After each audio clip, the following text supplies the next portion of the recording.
बहुत ध्यान से सुनो इस बात को, चाहे भूखे रहो, चाहे प्यासे रहो, चाहे खुले आकाश के नीचे रहो, चाहे नीचे सिर ऊपर पैर करके रहो। सच्ची बात यह है, जीवन में जितनी अधिक दीनता आई उतनी अधिक हम भगवान के निकट पहुंचे, और जितना अधिक अहंकार आया उतना अधिक भगवान से दूर हुए।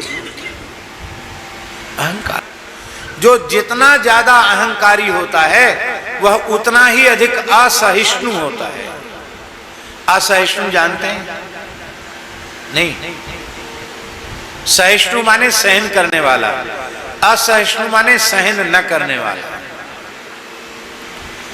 और ये बात पक्का समझ लो, जो जितना असहिष्णु होगा, असहनशील होगा, भगवान उतनी ही विकट परिस्थितियां उसके सामने पैदा करते हैं।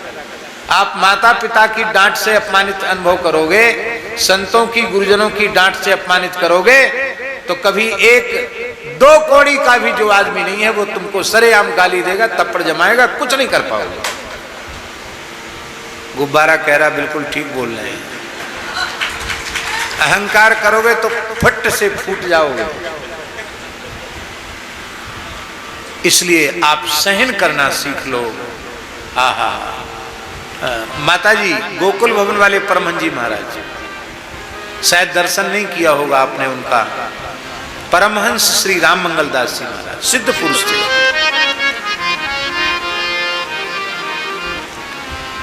अंग्रेज लोगों ने उनको साधुओं का गवर्नर कहा था। आप साधुओं के गवर्नर हैं। अंग्रेज गवर्नर ने कहा था कि हम तो इंडिया के गवर्नर हैं, पर तुम तो साधुओं के गवर्नर हो। सिद्ध पुरुष थे, अद्भुत महापुरुष थे। किसी साधक ने पूछा, लिखने योग्य वाक्य है, किसी साधक ने पूछा कि भगवान की प्राप्ति कैसे हो, तो उन्होंने कहा कोई 1000 गाली दे और 100 जूते मारे तो भी उफ ना करो, एकदम घूर बन जाओ, इसी जन्म में भगवान मिल जाएंगे। इसलिए संत के लक्षण में सहनशील आशय उदार, अति धीरज सहित विवेकी, सत्य वचन सबको सुखदायक, कही अनन्य व्रत एक ही। हम आपको सत्य कह रहे हैं। मुगल काल में जिन महान गुरुओं पर अत्याचार किया गया, वाणी में कहने की सामर्थ्य नहीं है। वे चाहते, संकल्प करते तो पूरे ब्रह्मांड को भस्म कर सकते थे। क्या चीज है मुसलमान उनके आगे? लेकिन खाल तक खींची गई, क्या क्या नहीं किया गया, लेकिन उन्होंने संकल्प नहीं किया, किसी के प्रति अशुभ संकल्प नहीं किया। यह है सहनशीलता।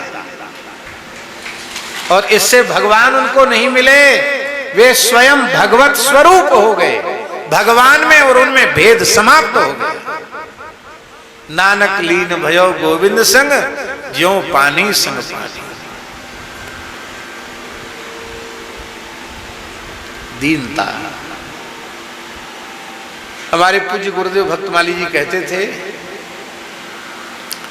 कि माता पिता गुरु संत अपने से बड़े, इनकी डांट फटकार से जिस व्यक्ति को अपमान का अनुभव होने लगे, उस व्यक्ति का सुधार भगवान भी नहीं कर सकते।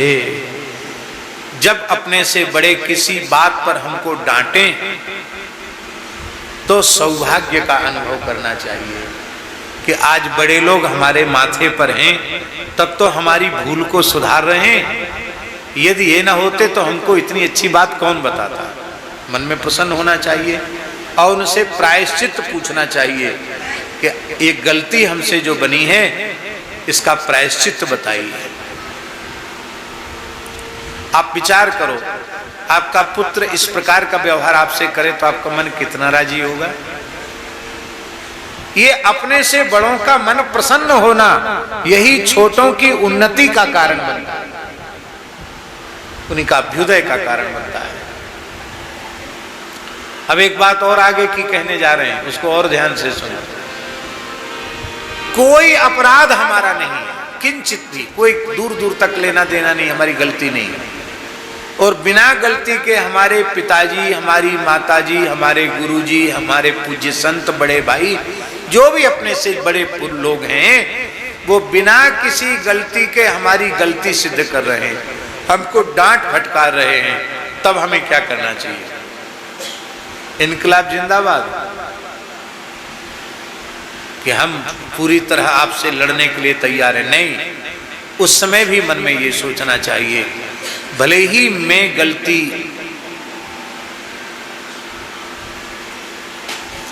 गलती नहीं की, मुझे अपनी गलती दिखाई नहीं पड़ रही है, पर हमारे बड़े लोग गलती सिद्ध कर रहे हैं, तो इनसे बराबर जवान लड़ाना, इनसे विवाद करना, ये हमारा स्वरूप नहीं है।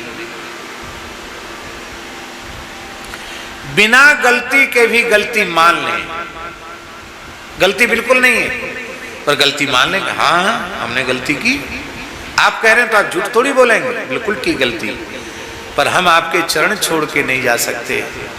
हम बुरे से बुरे हैं, अपराधी से अपराधी, पर आपके हैं। आप हमको छोड़े नहीं, हमको त्यागे नहीं, अपितु प्रायश्चित बतावें कि हमारी इस भूल का प्रायश्चित क्या है। तो वे बड़े लोग प्रसन्न होंगे और जरूर कोई न कोई प्रायश्चित बताएंगे। और प्रायश्चित आपने कर लिया, और कभी न कभी तो सच्ची बात सामने आएगी, झूठी बात तो छिपेगी नहीं।